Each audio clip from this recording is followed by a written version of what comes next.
2001, j'ai créé une entreprise de bâtiment située sur la région limitrophe, région rouennaise, mais dans l'Eure. Et j'avais une quinzaine de salariés.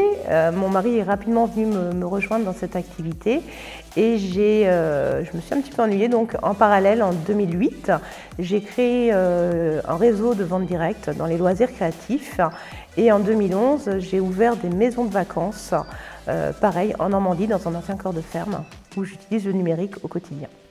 Quand j'ai créé mon entreprise en 2001, avant j'avais une activité salariée où j'utilisais déjà Internet pour trouver de nouveaux fournisseurs, trouver de commercialisation technique, etc. Et donc naturellement, le numérique était quelque chose, pour moi c'était une évidence, il fallait s'y mettre.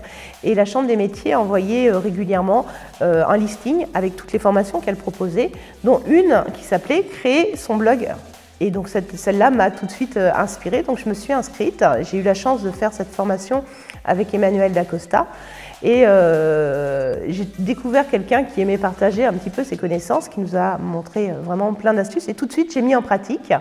Et le premier blog que j'ai créé pour la société s'est fait connaître naturellement grâce au référencement, grâce au contenu, grâce aux mots-clés. Et rapidement, mon blog est passé devant des sites internet que des entreprises du bâtiment, similaires à la mienne, mais de taille beaucoup plus importante, qui utilisent des webmasters, j'étais passée devant eux dans les résultats des moteurs de recherche. Donc ça, c'était assez plaisant.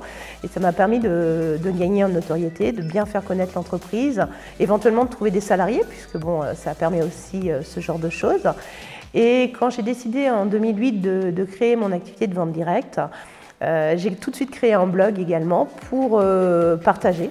Vraiment partager, et le partage a entraîné des partages de connexion derrière puisque les gens donnaient des liens vers mon blog et donc je me suis fait connaître et rapidement mon blog a été mieux référencé par rapport à celui de ma marque et on me trouvait directement, donc ça m'a permis de gagner vraiment en notoriété. On a été contacté un jour par des gens qu'on n'aurait jamais naturellement rencontrés puisque nous on était normands, voire on va dire du département de l'Eure, limitrophe Seine-Maritime, mais on a touché des gens qui étaient en région parisienne, qui ont découvert notre site internet et qui avaient un projet de travaux importants dans Arras entre Bernay et Beaumont.